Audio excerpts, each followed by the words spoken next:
People always ask me, Drew, what's the most dangerous country you've ever visited? And my answer is Yemen. Last night, I heard some gunshots. We got pulled over a few times. I searched my bags, I searched my pockets. Pretty sketchy to shoot any kind of video, so gotta keep the camera down. Visiting Yemen as a tourist is more dangerous than Afghanistan, Somalia, Libya, and Syria. Put it this way, I've never been more scared in my life to get kidnapped than my week-long journey across mainland Yemen. Yeah, we're just about to cross the border right now. I showed up to the land border all alone and met up with a random tour guide named Abdul. Together, we embarked on an 8-day road trip into the heart of the country, across the Hadramaut state from Al-Qaeda to Mukalla, Shibam to Seyun. I was determined to uncover the truth about this Middle Eastern nation that has been in a constant state of war for over a decade.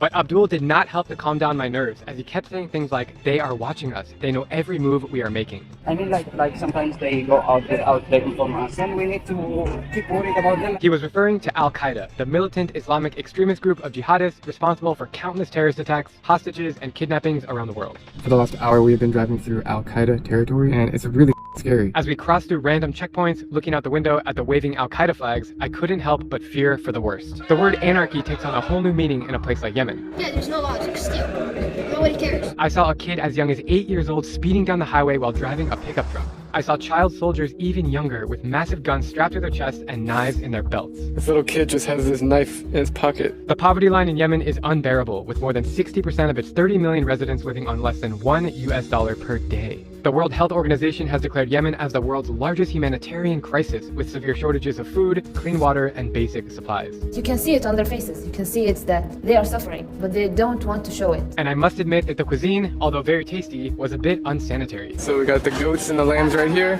and then right here, they eat it. It gave me the worst food poisoning of my life. My stomach is wrecked, and it makes traveling not fun at all, especially when you're using toilets that are holes in the ground. But this is only part of the story that I want to tell you. Welcome to Yemen! Yemen is beautiful, and there's nothing more rewarding than to witness a culture that few outsiders get to see. Why does she wear those hats? To protect them from the sun, and also it's their tradition. Wow, that's so cool. The pure, raw adrenaline rush of just being there is what I live for. Assalamu alaikum. Much like other countries in the Arab world, Yemeni hospitality is warm, curious, and genuine. Hi, I'm Najat. Hi, my name is Shuruk. Hi, I'm Sarah. Hello, I'm Safa. And we are just cruising around right now. You have to remember that the people are not the same as their governments, and Yemenis want nothing more than peace and stability. They said everything is gonna be okay. Every time I went inside a small shop or a house, the local people were quick to break bread and eagerly share insight into their special culture. A culture I've come to adore. I even stumbled upon this crazy celebration where I was invited to dance and sing throughout the night. And I came across this amazing wedding ceremony, and everyone's so friendly and they're doing the traditional dances.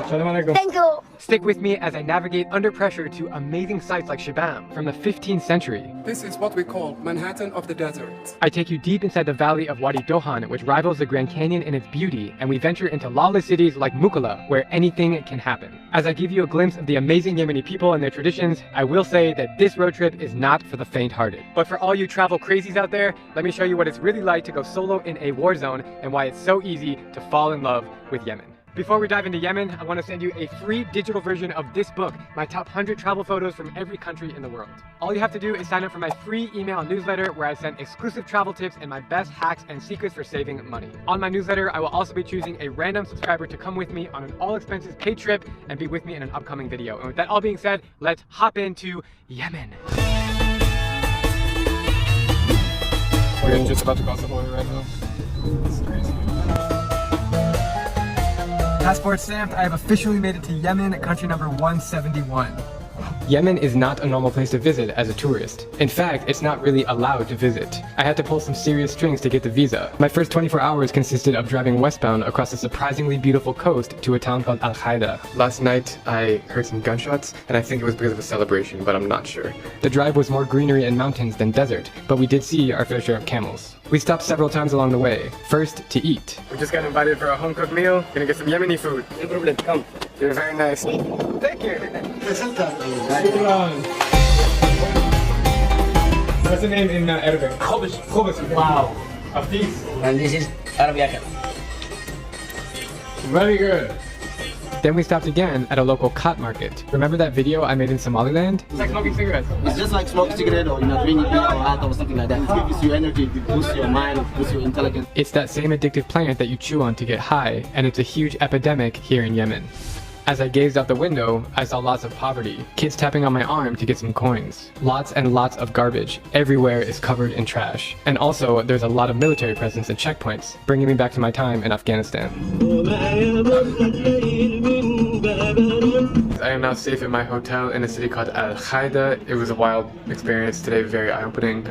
Yeah, just trying to take it all in, and mixed with the fact that I haven't slept in about 48 hours. Need to get a good night rest. For the last 7 years, I've gone around the world to see what I could buy for $10. Not only is this helpful for budget travelers, but it really shows you what's unique about a given culture. In Yemen, I was super nervous to film inside random street markets and restaurants, but it was really rewarding to be able to tell this story. Today I'm in a city in the dead center of Yemen called Sayoun. $10 is about 5,500 Yemeni riyals. It's time to see how much we can get. Yemeni food is fantastic and is often consumed in a shared communal gathering on the floor. My favorite thing is called khabis. That's the big oven. Or basically the best tortilla you've ever had. Dip it in your spicy omelet and there you have a very tasty meal. So good. Really good. One cannot visit Yemen without noticing its khat epidemic. This plant is seen and sold everywhere and is commonly enjoyed after lunch. It's 100% natural and legal. I guess it just keeps you awake. Now we are heading onwards to the market, which is super big and bustling here in Sayoun. I'm gonna try to buy a Yemeni flag. That's my goal, but I haven't seen them selling it anywhere, so if I can't get a flag, I'm gonna have to buy something else. It's really crowded in this market. So it looks like we're out of luck with the flag, and second option, I'm gonna buy a new scarf. If you visit Yemen as a tourist, it's mandatory to keep a low profile or else you will find yourself in situations that are not good. The best way to blend in is by wearing a traditional outfit and a turban, so I found a small shop to get the latter. That one, fifth to the left one, the blue and white one. Yes, could you put it on me? I like the feel of this one better, it feels nice. Shukran, 2000, shukran. Nothing, and I mean nothing, beats an afternoon chai. All it is sweet milk tea, and you can find it from India down to Yemen across North Africa. I went to the most local shop I could find, run by this little kid. Chai. Chai. Yeah. Shukran. Okay, I got my chai here, it's piping hot. That is just the best taste, the sweetest taste. The Arabian Peninsula and Middle East is filled with all kinds of sweets, and halva is my favorite one. We headed into a local market to find some Yemeni halva, and I landed with this one. Shukran. Alright, it's time to give it a try. Oh, the sweet smell of sugar. In Yemen, everybody just uses their hands. I mean, it's almost like there's no utensils here. You see how hard that is? There we go. It almost looks like brown sugar. It's like powdery texture. When you chew it, it kind of forms together in your mouth like a sweet Yemeni caramel. In total, I got a breakfast, chat, a turban, chai, and halva for $9.57. If you're like me, then you know that the best parts of travel are the real-life experiences that money can't buy. And when I found myself out in the middle of the desert, I came across a place that absolutely blew my mind. Welcome to this special valley that few outsiders have ever encountered. This is so cool. I got caught in the middle of a Yemeni wedding. And their celebrations, their chants are incredible. Everyone's so friendly.